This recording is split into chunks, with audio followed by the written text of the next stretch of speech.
Um, Hi, thank you for being with us tonight. We pre-recorded this interview, and we are very happy to have the director of the movie of this film. And the first question I I have to ask is, what's your motivation for making this movie? Yeah, thank you for having the film. There were a few moments where I thought about what should I do in order to, like, when should I do the film? A few starting points, I meant. Um, the first starting point was actually when I was editing 10 years ago, 11 years ago, um, my previous big international film, which was Five Broken Cameras. I was sitting in the editing and was working out with the voiceover, and the film was almost finished, and I realized that I'm very happy from how the voiceover turned out to be. I wrote it actually, even though it's a Palestinian story, um, and I felt that it is the tool that I like the most to use in filmmaking. And I thought what other voiceover films I should do next after this film. And immediately at that point, I had this idea that it should be stories of soldiers who died in military service, and mostly I thought about soldiers who have committed suicide.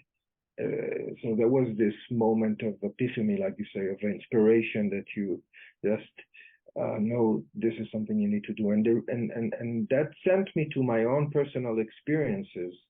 Why I thought that the reason I thought of that is my own personal experiences, because when I was 18 or before 18, I didn't want to do my military service. I already knew that I want to become a filmmaker.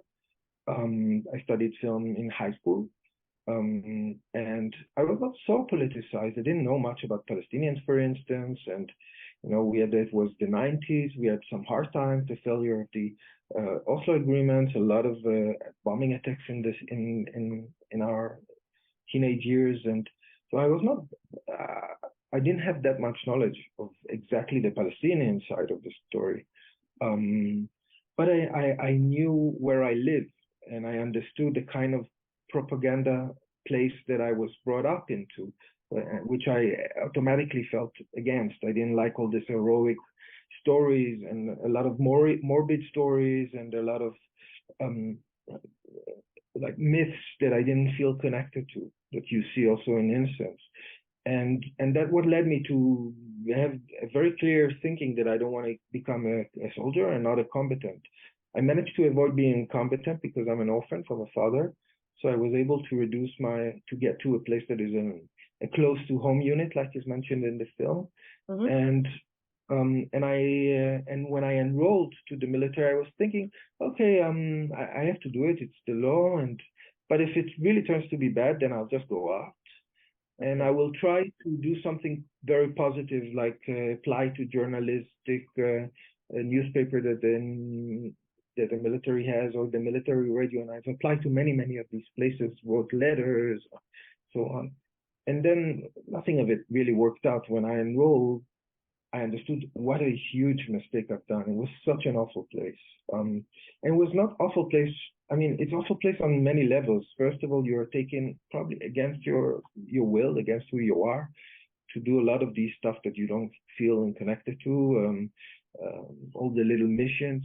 But it's also you're under a very hierarchical system, and you're being told orders. But the most is that you really feel this is all a lie. You don't feel you're a part of a real defensive military. And I'm not saying that there's no defensive, that military is not doing also defensive things, but you really feel that I felt that the military is also a very racist atmosphere in it, and a very corrupted feeling, and this just a lot of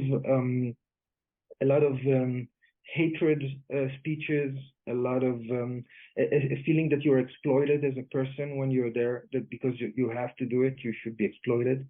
It's when you go to a military to be a combatant, you're treated a little bit better. When you're not a little bit, much better actually, and depending on which unit. When you go to a non-combatant unit, like I was, like Adam was in the film, you're really treated like garbage. Like you're not good enough to be a combatant. You just have to do it, and they're gonna put you in wherever. So so very fast I started to want to go out because I felt this doesn't suit me. And then there's another level that is when you're giving the gun for the first time, which is what I've also tried to recreate in the film, and you're starting to do the practice in the weapon, and then you really, it hits you what the meaning of what you're doing. And I didn't feel this is for a good purpose. I didn't feel that. It was my intuition back then. I didn't feel like I'm fighting for the protection of my country. I felt at that point that I'm going to be sent to do things that I don't trust those who send me. And I was not a combatant even, but still just touching the weapon, hearing the sounds, having all the people around me so excited from holding the guns, it felt very decadent and very dystopian for me. And really, I was in big pain around that time. And then I started to try and go out, to go to a psychologist, because there's no way out for you out of the military. Through either you refuse and then you go to prison, and I almost got to prison, or you try to go to a psychologist. You're depressed. It's easy to, you think it's going to be easy to go out because you're so depressed. It's very hard to get to the psychologist. There are a lot of people who are in bad shape at that point. And when you do go in, they don't really, they know, they suspect that you're just trying to go out, and they want to try to keep you in. So they don't really help you at all. And you feel like, sorry. Yeah. And you feel like that, a feel of shame from outside if you leave the mandatory military. You have scare about if you go out, then you are shame on you. There is shame on you. Yes, there is a big social, and as a young man, you're gonna think about everything, like the girls, the what kind of everybody's gonna ask you what kind of work you're gonna do. There were not internet back then, so the commanders are telling you crazy lies that you're gonna lose your license, you're not gonna be able to study in university, and a lot of crazy stuff that are just to put you in. So you're under a lot of, and the family, in my case, my family didn't support me. So there's a lot of different kinds of pressures, and they are true actually, because when I actually didn't go out from the military service, I remember I dated a girl, for instance, and she discovered I didn't do military service, and I was the end of it. So these stuff, less and less today, but they exist. But in my time, there were even more. So to make the story short, even going into the psychologist at one point, telling him, I'm going to kill myself. I'm so depressed. I don't want to be here. And he tells you, just do it. Or something like that. Not really in these words, but something like, I don't care. So it was so tough to be able to actually, through the first 3 months, to be able to get released. It was a very big victory for me, and a very tough. And when I wanted to make Innocence, it was in a way thinking about all this situation and all these people that went through these similar experiences, a different experience. I imagine how they were sitting like I was sitting in the tent and writing words, and because you need to express all your pain and all your thoughts, and that's what you're doing. So you sit in a tent and you write a little word here, or even a stupid poem or something. So I imagined all these books and letters and diaries are out there, and that was the journey to start and find and make a film based on that. And the film, in a way, was in honor, or to bring the voice of those that were maybe in situations similar like mine, but they didn't make it out. They were not, for different reasons, they didn't take my decision to release from military service. Yes, thank you. And how about your protagonist? It really hit me when one of the guys say, you can be a good soldier, or you can be a good person.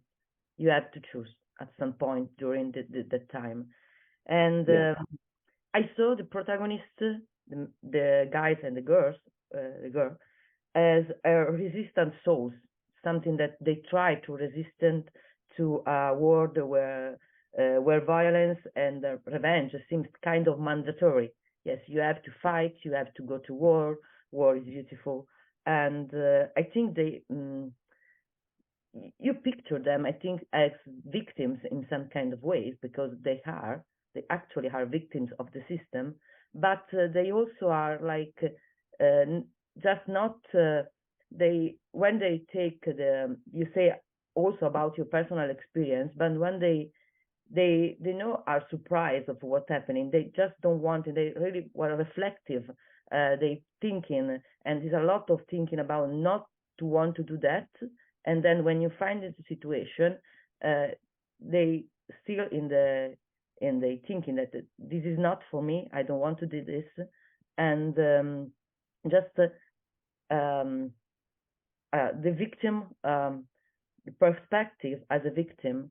I think it's not always easy to think about soldiers, but in the movie, So these soldiers, it's important to say, all the soldiers that I've picked have never finished training, yeah, or they've never been positioned in a combat or in anything. They have committed suicide before that. So their suicide is to avoid, in some respect, it's to avoid being soldiers.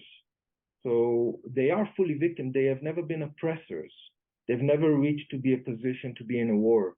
They have reflected on war. They've reflected on what they're gonna do, and they didn't decide to refuse. But in a way, it's a form of refusal because they didn't take part in combats or in any kind of oppression. And that was important for me because it's in a way to keep yourself clean. And he says it in the end, the anonymous soldier. I never kissed a girl, I never hugged a girl, but at least I die clean, with clean hands.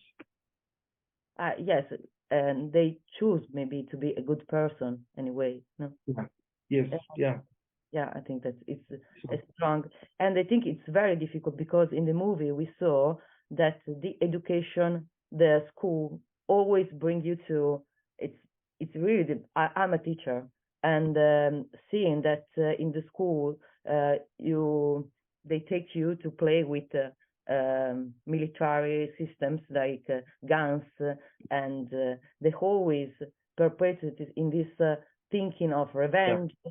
On violence. I think it's very, very destructive, and I think it's really difficult to, if you are training since you are little kids in a primary school, in a really like we saw kids about 4 years that are educated to go to war, that it's honorable to go to, it's a good thing to do, and it's really, really difficult to escape to this thinking because you had it since you were little kids, so it's kind of possible. And I think that this speak a lot about what is happening in these days, because you have people training to violence and revenge and to hate the other side since you are a little kid.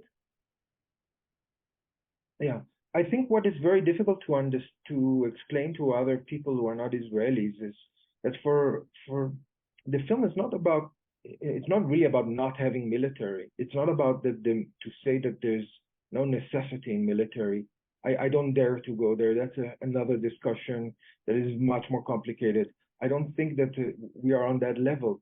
But for us, Israeli, it's not that the military is a tool for us, something that we need, something that we have to have in order to survive. Or it is the most basic part of our identity. It's who we are. So being a soldier is not something we need to do. It's something we need to be, and we want to be even. So, and that's a big problem, because then when it stops being a tool is something that you use or you don't use. You use when you need, and when you don't need it, when it's not the right thing to do, then you don't use it. But when you are, and when the military is who you are, you always use it because it's who you are. It's not about that it serves you or not.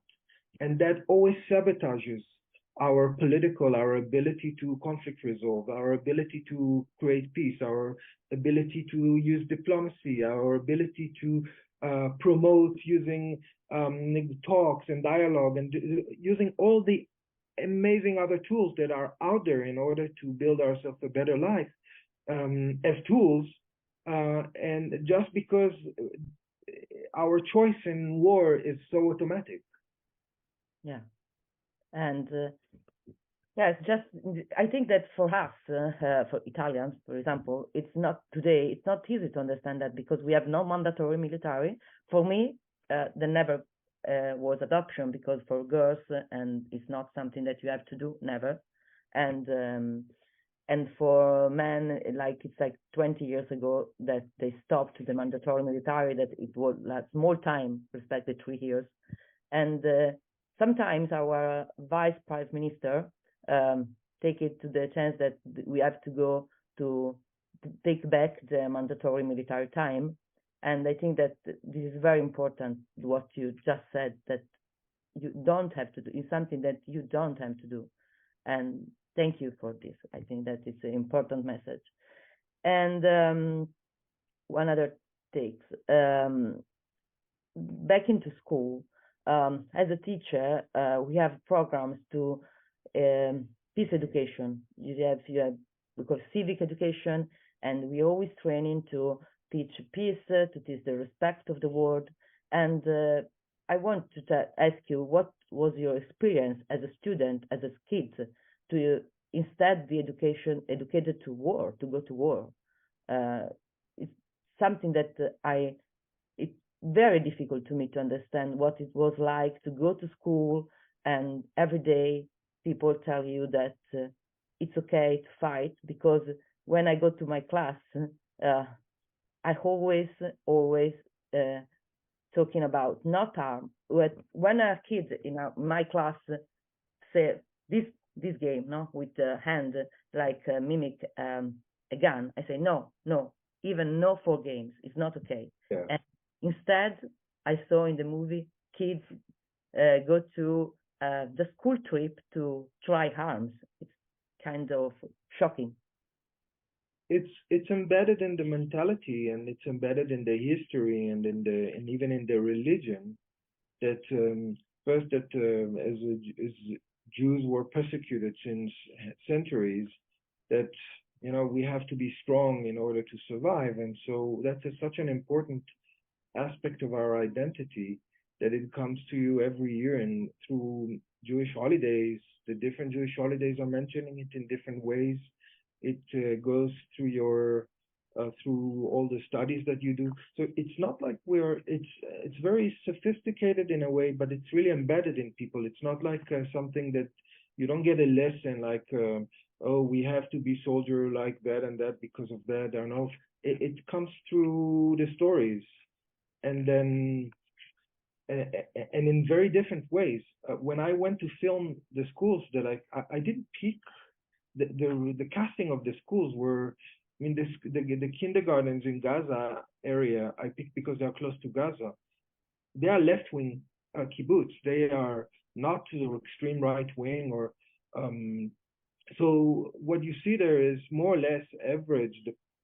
One kindergarten more extreme than the other, but it's pretty average, and it sneaks to you. And then of course some of the most important days of the year are between Passover, which is the most important holiday, where we are talking about how the Jews were persecuted by the Egyptians and were enslaved and then went out for their freedom. And then through that we go to the Holocaust Day, where we are experiencing what is going to be the cost for us. And then the redemption and the commemoration day for the soldiers and their death, and then the redemption and Independence Day. And these are within 2-3 weeks every year that are repeating, that are creating this narrative in our minds that we have to stand strong. And so so then it's accepted that this is the spirit that is accepted. We don't, when we are kids, we do a little bit some travel, some trips to commemorate soldiers who died in battles, and so it's scattered like that in your life. It's not like you imagine a North Korean propaganda days. You come in, and it's a little bit more sneaking than and repetitive. Sneaking. Yes, it's the correct word that I cannot find. And I just we have not a lot of time, so I have to asking you I know your previous film is about Palestine, right? You have a long story of knowing. You say that when you're young you don't know about a lot, but then you do a lot of research and work about it. And I have to ask you, what is your thinking about these days? Because for us, just is not that easy to understand. Yeah. these are very traumatic times, very, very traumatic for a lot of people. And in these traumatic times, you see true identity of people are being tested. We are tested for who we are, for our values, and for our capacity to see what path we are going to have. And this is on a very personal level. Also, it's general, but it's also personal. Like I have my social media is just full of people that knows people who died. I filmed in these communities, so all the children that you saw in the film are traumatized now because they have those who have survived. They most of them are survived. There's one child that I've filmed. It's not in the film, but he was him and his parents were locked in a house and they refused to go out, and Hamas just burned them alive. So I have that story also, and I have people who worked on the film, the sound recorders who recorded all the narration that was shot dead while jogging in the street in the last days, and I have the main casting researcher who have casted all these children.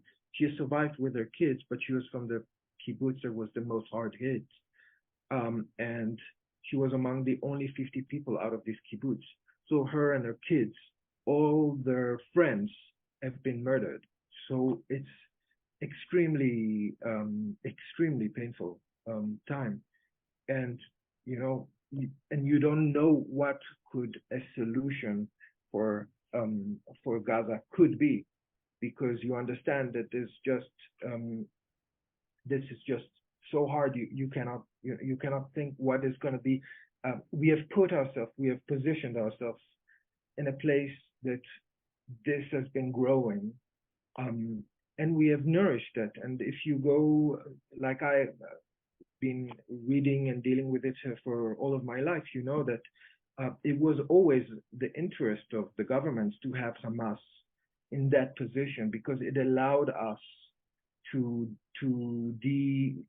not have a peace negotiation with Palestine. This was always the best excuse. So we, as right wing, as people who have expectation to colonize the whole land, having a very radical religious group that is actually also oppressing Palestinians in Gaza, this was serving us, and we have used it for a political purpose. And then, the demon came out of this. And I've met Palestinians from Gaza that told me, that we would love to take down Hamas, and the minute that there is war with Hamas, we will fight them. So because they were not a group that was, of course, they have supporters because there's a very understandable need for freedom. So and that's what I would like to say, that while Hamas was positioned like that, we had in the West Bank, and we have in the West Bank, a leader that is so collaborative with Israel, to the point of almost like being a traitor seen by Palestinians, like giving everything to Israel, protection, arresting any possible threat.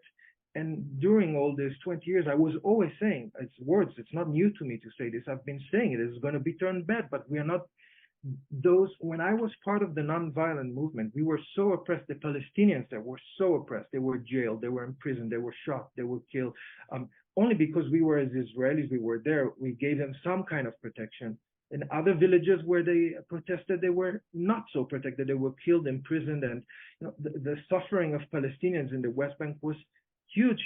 And we have done nothing to bring peace there, to end colonization there, to evacuate settlements, to find agreements, when there were all the opportunities and all the possibilities with the Palestinian Authority. So having Hamas was a great excuse to not do that. And I think it's very hard. I knew people who voted for Hamas back then in the years, and it was very hard to tell them you should not vote to Hamas, because we never support the non-violent approach, or the more dialogue approach really was not working at all for them. So so we have put ourselves in that position, and now it's a terrible tragedy that I don't know how exactly to solve. Thank you very much, because this is just the right movie in the wrong time. Yeah. Because I think that the movie helped me to understand a lot about education. I really believe in education.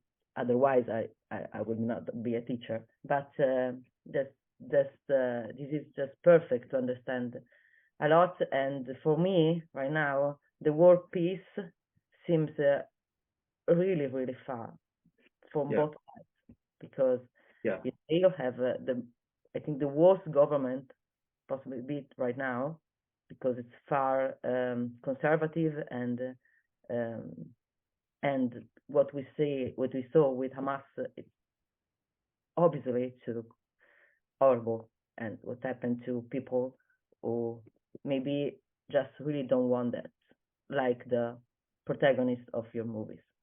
I think the feelings is the same, that you don't want that you don't want to go to military, but you have to, and you have no choice, because this is the way you were educated to be.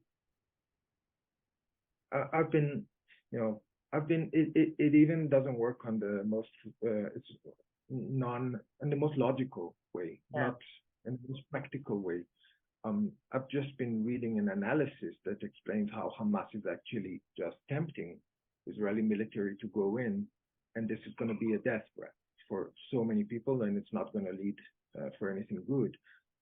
I don't know if it's true, probably true, but what I do know is that our automatic reaction to what has happened is so automatic to go to war and automatic to sacrifice the people who have been captivated, the 150 civilians that have been captivated. We don't even think about, okay, let's first we mourn, we solve the captivity problem, because it's a very sensitive, and we think, what is the right thing to do here? We are analyzing the situation, we are getting the intelligence, we are thinking, we are not just the bully. And what you see is really an automatic reaction, just going in very fast after, and a huge support for that, including sacrifice of the other side, the innocent people on the other side, but also our own innocent people who are being captivated, and for a result that is really unclear. Journalists are the smart analysts who are writing about say, we don't know, there's no purpose, what are they going to do?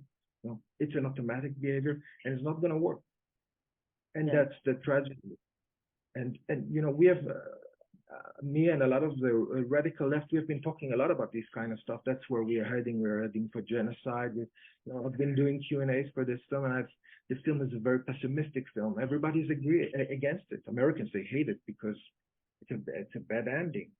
They don't want to. They want an optimistic, or that's the reality. It's leading towards this terrible thing, and no one listens.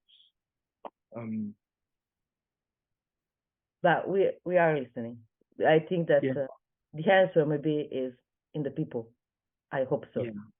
We have to have a little bit hope about that, because otherwise it's really difficult to put in. No, when I say no one listens, yes, among the circle of Israelis, the film has been really snubbed in many ways in Israel. It didn't. I was very disappointed. It didn't reach to have the discussion I was hoping for, and not when people saw it in the audience, in the screening, then it was strong, affecting the people, and I think creating thoughts. But the system was just really, I felt was really, it was not well received in Israel. This is a big problem, but I think that it's the same with us, because when people say, "Oh, the Israel," but we do the same when we do the same. Americans do the same when 9/11 happens, that we go immediately to war.